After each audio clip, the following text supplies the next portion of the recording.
एक। जब तक गाड़ी नहीं चली थी, बलराज जैसे नशे में था। यह शोरगुल से भरी दुनिया उसे एक निरर्थक तमाशे के समान जान पड़ती थी। प्रकृति उस दिन उग्र रूप धारण किए हुए थी। लाहौर का स्टेशन, रात के 9:30 बजे। कराची एक्सप्रेस जिस प्लेटफॉर्म पर खड़ी थी, वहाँ हजारों मनुष्य जमा थे।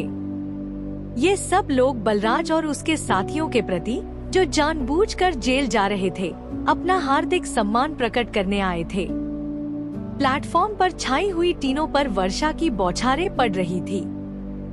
धू-धू करके गीली और भारी हवा इतनी तेजी से चल रही थी कि मालूम होता था वह इन सब संपूर्ण मानवीय निर्माणों को उलट-पुलट कर देगी, तोड़-फोड़ डालेगी।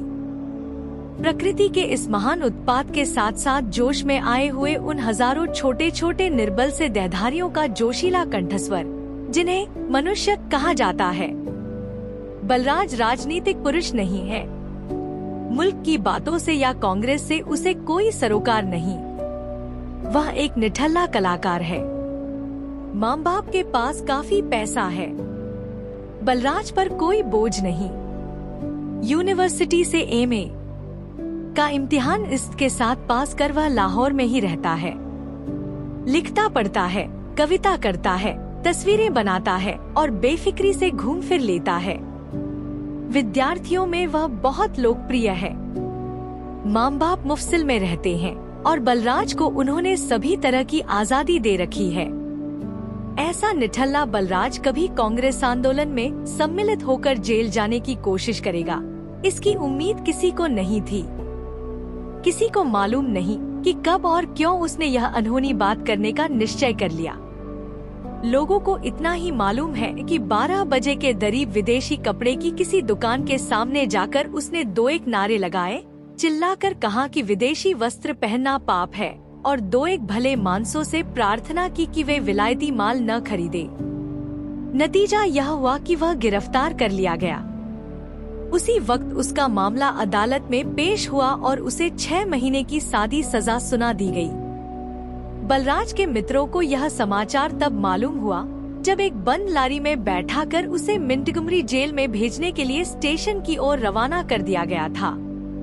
लोग, विशेषकर कॉलेजों के विद्यार्थी, बलराज के जय जयकारों से आसमान गुंजा रहे थे, परंतु वह जैसे जागते हुए भी सो रहा था। चारों ओर का विक्षुब्ध वातावरण, आसमान से गाड़ी की छत पर अनंत वर्षा की बौछार और हजारों कंठों का कोलाहल बलराज के लिए जैसे यह सब निरर्थक था। उसकी आंखों में गहरी निराशा की छाया थी। उसके मुंह पर विषाद भरी गहरी गंभीरता अंकित थी और उसके होंठ जैसे किसी ने सी दिए थे। उसके दोस्त उससे पूछते थे कि आखिर क्या सोचकर वह जेल जा रहा है, परंतु वह जैसे बहरा था, गूंगा था, न कुछ सुनता था, न कुछ बोलता था। कांग्रेस के उन 15-20 स्वयंसेवकों में से बलराज एक को भी नहीं जानता था और न उसके कपड़े खद्दर के थे, परंतु उन सब वॉलंटियरों में एक भी व्यक्ति उसके समान पढ़ा लिखा, प्रतिभाशाली और संपन्न घराने का नहीं था। इससे वे सब लोग बलराज को इज्जत की निगाह से देख रहे थे। गाड़ी चली तो उन सब से मिलकर कोई गीत गाना शुरू किया और बलराज अपनी जगह से उठकर दरवाजे के सामने आ खड़ा हुआ। डिब्बे की सभी खिड़कियां बंद थी। बलराज ने दरवाजे पर की खिड़की खोल डाली। एक ही क्षण में वर्षा के थपेड़ों से उसका संपूर्ण मुंह भीग गया, बाल बिखर गए, मगर बलराज ने इसकी परवाह नहीं की। खिड़की खोले वह उसी तरह खड़े रहकर बाहर के घने अंधकार की ओर देखने लगा, जैसे इस सघन अंधकार में बलराज के लिए कोई गहरी मतलब की बात छिपी हुई हो। एक स्वयंसेवक ने बड़ी इज्जत के साथ बलराज से कहा, आप बुरी तरह भीग रहे हैं, इच्छा हो तो आकर लेट जाइए। बलराज ने इस बात का कोई जवाब नहीं दिया, परंतु जिस निगाह से उसने उस स्वयंसेवक की ओर देखा, उससे फिर किसी को यह हिम्मत नहीं हुई कि वह उससे कोई और अनुरोध कर सके। खिड़की में से सिर बाहर निकालकर बलराज देख रहा है। उस घने अंधकार में न जाने किस किस दिशा से आकर वर्षा की तीखी सी बूंदें उसके शरीर पर पड़ रही हैं। न जाने किधर सनसनाती हुई हवा उसके बालों को झटके दे देकर कभी इधर और कभी उधर हिला रही है। इस घने अंधकार में जैसे बिना किसी बाधा के बलराज ने एक गहरी सांस ली। उसकी इस बाधा विहीन ठंडी सांस ने जैसे उसकी आंखों के द्वार भी खोल दिए। बलराज की आंखों में आंसू भर आए और प्रकृति माता के आंचल का पानी मानो तत्परता के साथ उसके आंसुओं को धोने लगा।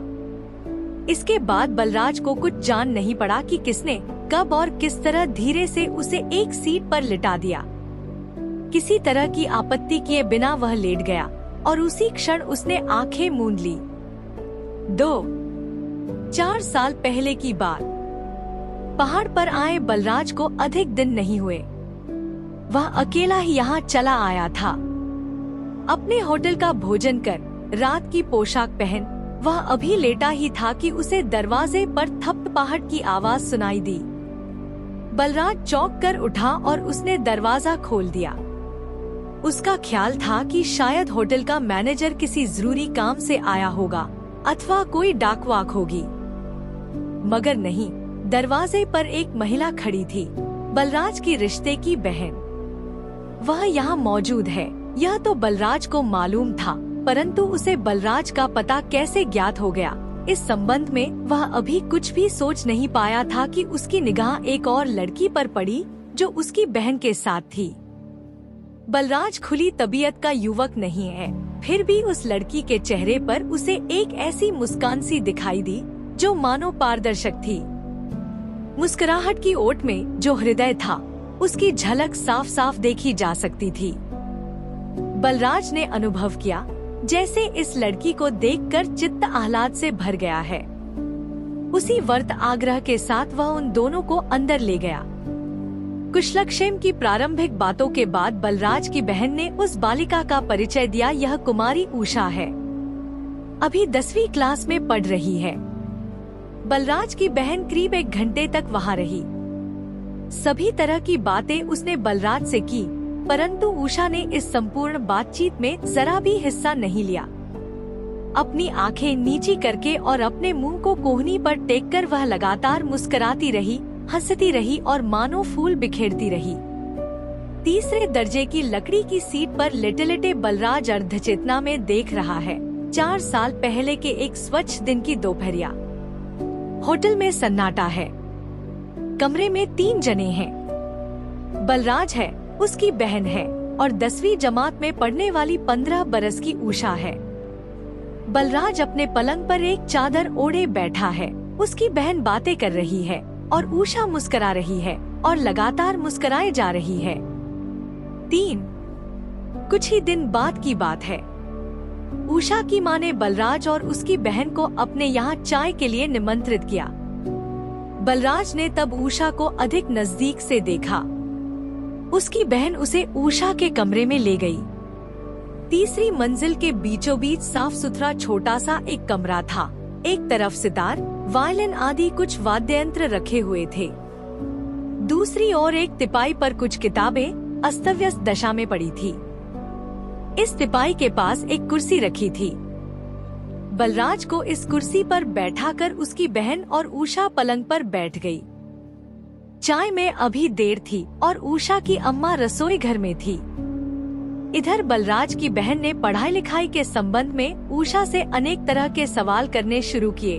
उधर बलराज की निगाह तिपाई पर पड़ी हुई एक कापी पर गई। कापी खुली पड़ी थी। गणित के गलत या सही सवाल इन पन्नों पर हल किए गए थे। इन सवालों के आसपास जो खाली जगह थी, उस पर स्याही से बनाए गए अनेक चेहरे बलराज को नजर आए। कहीं सिर्फ आँख थी, कहीं नाक और कहीं मुंह। जैसे आकृति चित्रण का अभ्यास किया जा रहा है। बलराज ने यह सब एक उड़ती नजर से देखा और यह देखकर उसे सचमुच आश्चर्य हुआ कि 15 बरस की उषा आकृति चित्रण में इतनी कुशल कहां से हो गई। हिम्मत कर बलराज ने कापी का पृष्ठ पलट दिया। दूसरे ही पृष्ठ पर एक ऐसा पोपला चेहरा अंकित था जिसके सारे दांत गायब थे। चित्र सचमुच बहुत अच्छा बना था। उसके नीचे सुडौल अक्षरों में लिखा था, गणित मास्टर। बलराज के चेहरे पर सहसा मुस्कुराहट घूम गई। इसी समय उषा की भी निगाह बलराज पर पड़ी। उसी क्षण वह सभी कुछ समझ गई। बातचीत की ओर से उसका ध्यान हट गया और लज्जा से उसका मुंह नीचे की ओर झुक गया। इसी समय बलराज की बहन ने अपने भाई से कहा, उषा को लिखने का शौक भी है, तुमने भी उसकी कोई चीज पढ़ी है? बलराज ने उत्सुकता पूर्वक कहा, जरा मुझे भी तो दिखाइए। उषा अभी तक इस बात का कोई जवाब दे नहीं पाई थी कि बलराज ने किताबों के ढेर में से एक कापी और खींच निकाली। यह कापी अंग्रेजी अनुवाद की थी। इस अनुवाद में भी खाली जगह का प्रयोग हाथ, नाक, कान, मुंह आदि बनाने में किया गया था। बलराज पृष्ठ पलटता गया। एक जगह उसने देखा कि मेरा घर शीर्षक एक सुंदर गद्य कविता उषा ने लिखी है। बलराज ने इसे एक ही निगाह में पढ़ लिया। पढ़कर उसने संतोष की एक सांस ली। प्रशंसा के 2-1 वाक्य कहे और इस संबंध में अनेक प्रश्न उषा से कर डाले। 15-20 मिनट इसी प्रकार निकल गए। उसके बाद किसी काम से उषा को नीचे चले जाना पड़ा। बलराज ने तब एक और छोटी सी नोटबुक उस ढेर से खोज निकाली। इस नोटबुक के पहले पृष्ठ पर लिखा था, निजी और व्यक्तिगत, मगर बलराज इस कापी को देख डालने के लोभ का संवरण न कर सका। कापी के सफ़े उसने पलटे। देखा एक जगह बिना किसी शीर्षक के लिखा था, ओह मेरे देवता, तुम कौन हो, कैसे हो, कहाँ हो? मैं यह सब कुछ भी नहीं जानती, मगर फिर भी मेरा दिल कहता है कि सिर्फ तुम ही मेरे हो और मेरा कोई भी नहीं। रात बढ़ गई है। मैंने अपनी खिड़की खोल डाली है। चारों ओर गहरा सन्नाटा है। सामने की ऊंची पहाड़ी की बर्फीली चोटियां चांदनी में चमक रही हैं। घर के सब लोग सो गए हैं। सारा नगर सो गया है, मगर मैं जाग रही हूँ। अकेली मैं पढ़ना चाहती थी, मगर और नहीं पढ़ूंगी। पढ़ नहीं सकूंगी, सो भी नहीं सकूंगी, क्योंकि उन बर्फीली चोटियों पर से तुम मुझे पुकार रहे हो। मैंने तो तुम्हारी पुकार सुन ली है, परंतु मन ही मन तुम्हारी उस पुकार का मैं जो जवाब दूंगी, उसे क्या तुम सुन सकोगे मेरे देवता? वह पृष्ठ समाप्त हो गया। बलराज अगला पृष्ठ पलट ही रहा था कि उषा कमरे में आ पहुंची। बलराज के हाथों में वह कापी देखकर वह तड़पसी उठी।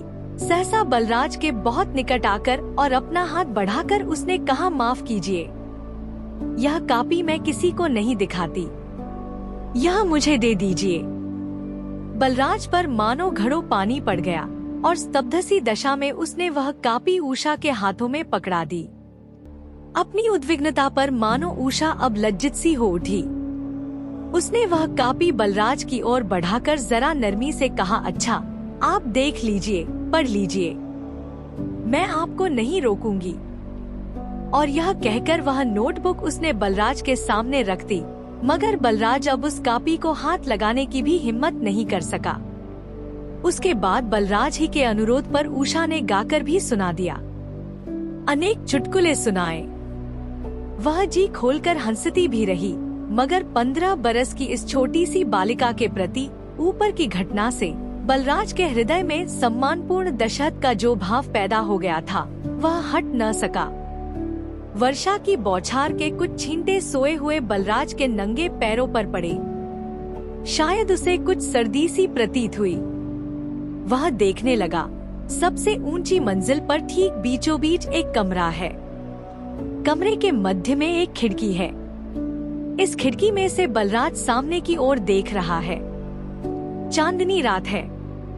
मकान में, सड़क पर, नगर में सभी जगह सन्नाटा है। सामने की पहाड़ी की बर्फीली चोटी चांदनी में चमक रही है। रह रहकर ठंडी हवा के झोंके खिड़की की राह से कमरे से आते हैं और बलराज के शरीर भर में एक सहनसी उत्पन्न कर जाते हैं। सहसा दूर पर वीणा की मधुर ध्वनि सुनाई पड़ने लगी। बलराज ने देखा कि चमकती हुई बर्फीली चोटी पर एक अस्पष्ट सा चेहरा दिखाई देने लगा।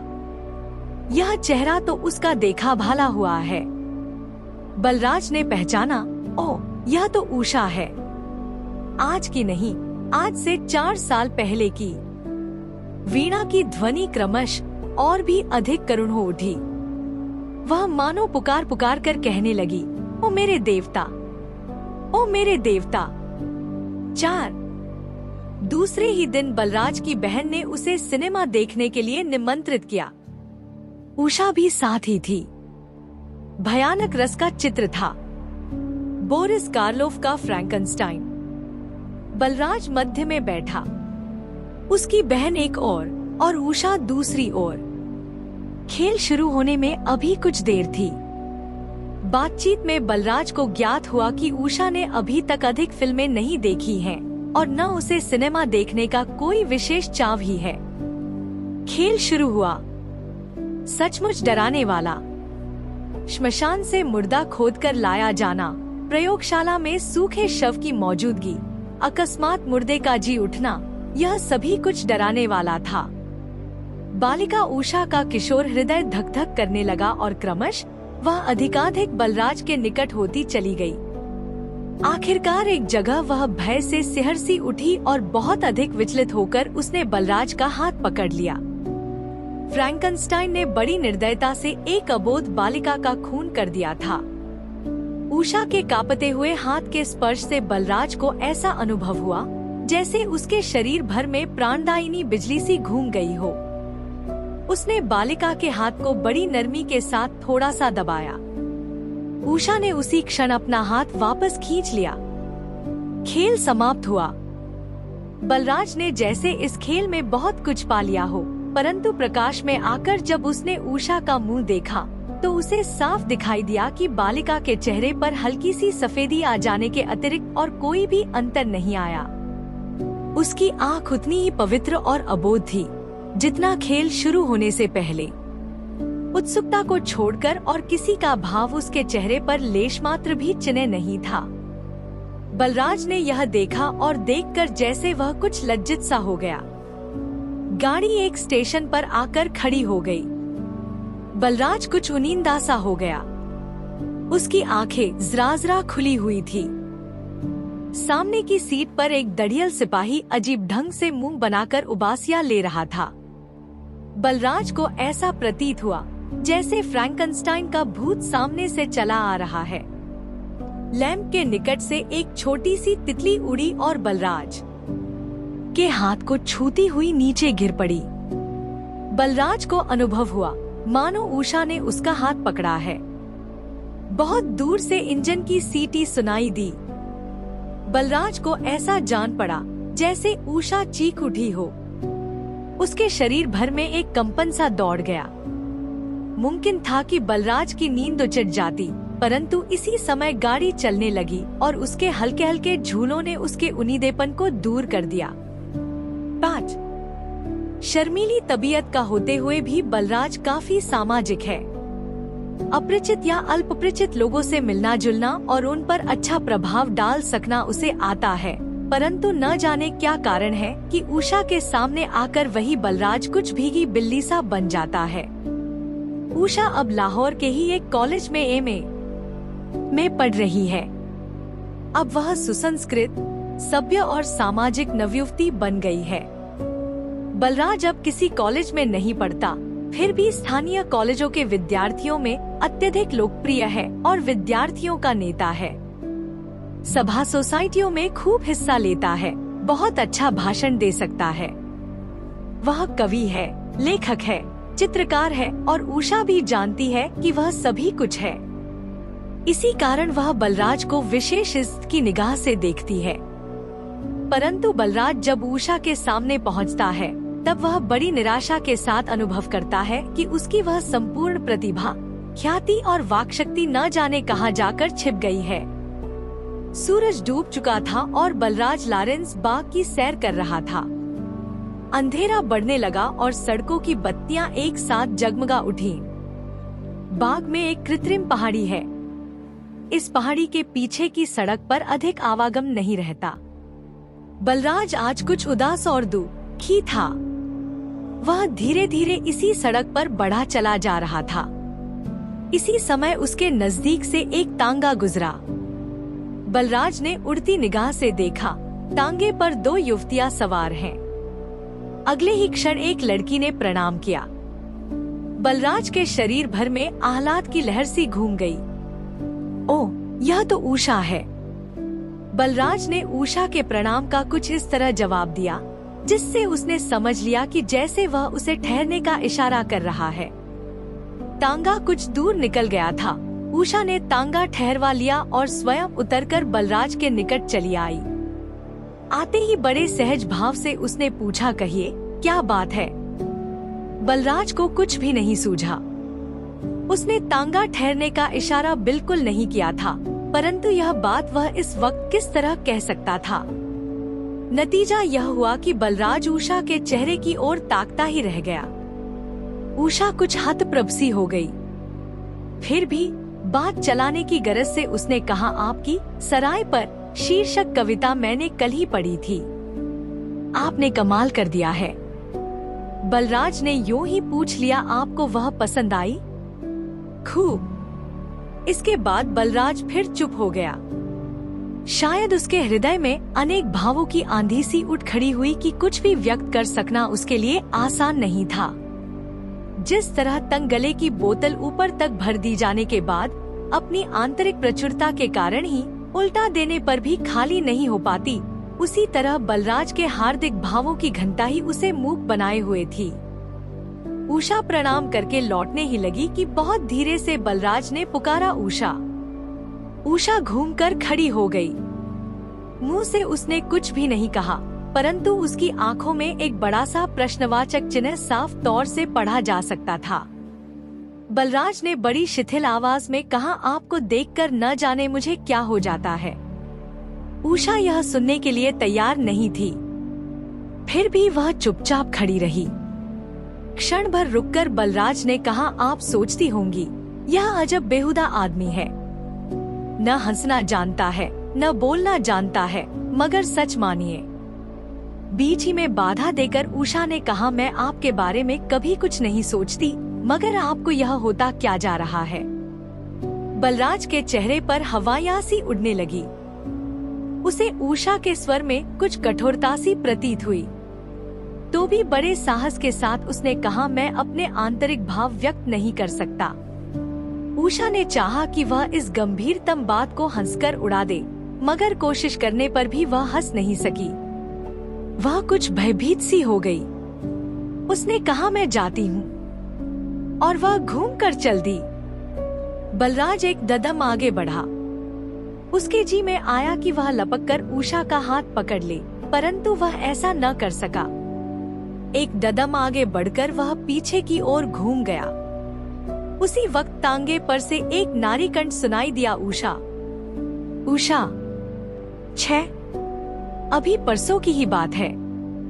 गर्मियों की इन छुट्टियों में लाहौर से विद्यार्थियों की 2 टोलियां सैर के लिए चलने वाली थीं, एक सीमा प्रांत की ओर और दूसरी कुल्लू से शिमला के लिए।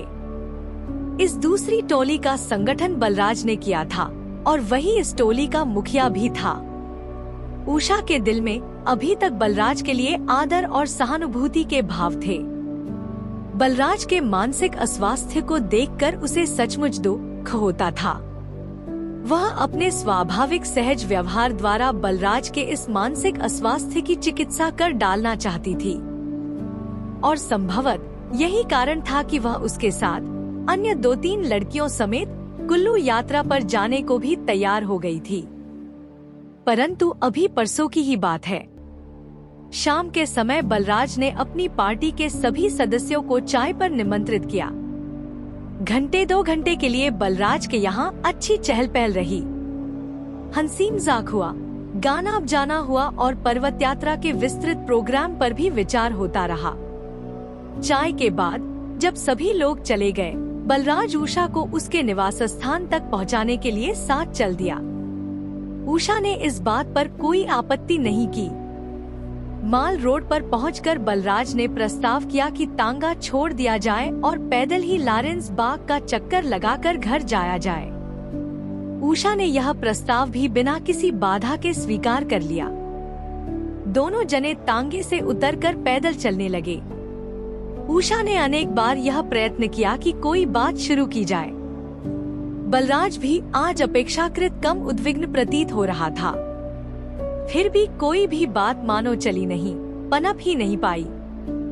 क्रमश वे दोनों नकली पहाड़ी के पीछे की सड़क पर जा पहुँचे। इस समय तक सांझ डूब चुकी थी और सड़कों पर की बत्तियां जगमगाने लगी थी। इस निस्तब्धता में दोनों जने चुपचाप चले जा रहे थे कि मौलश्री के एक घने पेड़ के नीचे पहुंचकर बलराज सहसा रुक गया। उषा ने भी खड़े होकर पूछा, आप रुक क्यों गए? बलराज ने कहा, उस दिन की बात याद है? उसका स्वर भारी होकर लड़खड़ाने लगा था। उषा कुछ घबरा सी गई। बात टाल देने की गरज से उसने कहा, चलिए वापस लौट चला जाए, देर हो गई है। मगर बलराज अपनी जगह से नहीं हिला। मालूम होता था कि उसके दिल में कोई चीज इतनी जोर से समा गई कि वह उसका दम घुंटने लगी है। बलराज के चेहरे पर पसीने की बूंदें चमकने लगी। कांपते हुए स्वर में उसने कहा, उषा, अगर तुम जानती कि मैं दिन रात क्या सोचता रहता हूँ। उषा अब भी चुप थी। उसके हृदय में विद्रोह की आग भभक पड़ी, मगर फिर भी वह चुपचाप खड़ी रही, सहन करती रही। बलराज ने फिर से कहा, उषा, तुम मुझ पर तरस खाओ, मुझ पर नाराज मत हो। उषा ने कठोर और दृढ़ स्वर में कहा, आपको नहीं मालूम क्या हो गया है। अगर आपने अब एक भी बात इस तरह की और कही तो मैं आपसे कभी नहीं बोलूंगी। बलराज यह सुनकर भी संभल नहीं सका। उसकी आंखों में आंसू भर आए और बड़े अनुनय के साथ उसने उषा का हाथ पकड़ लिया। उषा ने तड़प कर अपना हाथ छुड़ा लिया और शीघ्रता से एक तरफ को बढ़ चली। चलते हुए बहुत ही निश्चयपूर्ण स्वर में वह कहती गई, मैं आपके साथ कुल्लू नहीं जाऊंगी। कुछ ही दूरी पर उषा को एक खाली तांगा मिला। उस पर सवार होकर वह अपने घर की ओर चली गई। अगले दिन सुबह बलराज ने अपनी पार्टी के सभी सदस्यों के नाम इस बात की सूचना भेज दी कि वह कुल्लू नहीं जा सकेगा।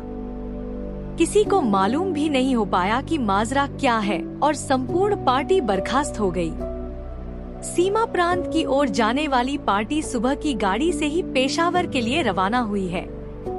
अब से सिर्फ 14 घंटे पहले इस पार्टी को विदा देने के लिए बलराज भी स्टेशन पर पहुंचा था। उषा भी इसी पार्टी के साथ गई थी। अपने माँ बाप से यात्रा पर जाने की अनुमति प्राप्त कर कहीं भी न जाना उसे उचित प्रतीत नहीं हुआ। आज सुबह लाहौर स्टेशन पर ही बलराज ने इस पार्टी को कई तरह की नसीहतें दी थी। किसी को उसके आचरण में असाधारणता जरा भी प्रतीत नहीं हुई थी, परंतु गाड़ी चलने से पहले ही चुपचाप सबसे पृथक होकर वह तीसरे दर्जे के मुसाफिरों की भीड़ में जा मिला। बलराज स्टेशन से बाहर आया तो दुनिया जैसे उसके लिए अंधकारपूर्ण हो गई थी। आसमान में सूरज बिना किसी बाधा के चमक रहा था। सड़कों पर लोग सदा की तरह आ जा रहे थे। दुनिया के सभी कारोबार उसी तरह जारी थे, परंतु बलराज के लिए जैसे सभी और सूनापन व्याप्त हो गया था। कहीं कुछ भी आकर्षण बाकी न रहा था। सभी कुछ नीरस, फीका, बिल्कुल फीका हो गया था। सड़क के किनारे फुटपाथ पर बलराज धीरे धीरे बिल्कुल निरुद्देश्य भाव से चला जा रहा था। हजारों लाखों मनुष्यों से भरी यह नगरी बलराज के लिए जैसे बिल्कुल निर्जन और सुनसान बन गई है। रह रहकर जो इतने लोग उसके निकट से निकल जाते हैं, उसकी निगाह में जैसे बिल्कुल व्यर्थ और निर्जीव हैं, चलती फिरती पुतलियों से बढ़कर और कुछ भी नहीं। एक खाली तांगा बड़ी धीमी रफ्तार से चला आ रहा था। उसका कोचवान बड़ी मस्त और करुण सी आवाज में गाता चला आता था, दो पहर अनारा दे, फट मिल जान दे, बोल न जान दे यारा दे, दो पहर अनारा दे, सड़ गई जिंदड़ी, लग गए ढेर अंगारा दे। बलराज ने यह सुना और उसके दिल में एक गहरी हुक सी उठ खड़ी हुई।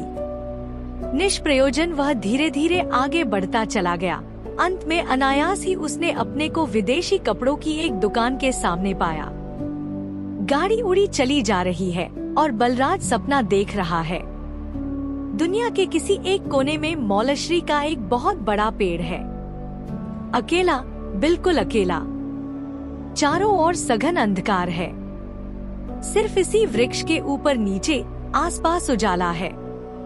चारों तरफ क्या है, कुछ है भी या नहीं, कुछ नहीं मालूम।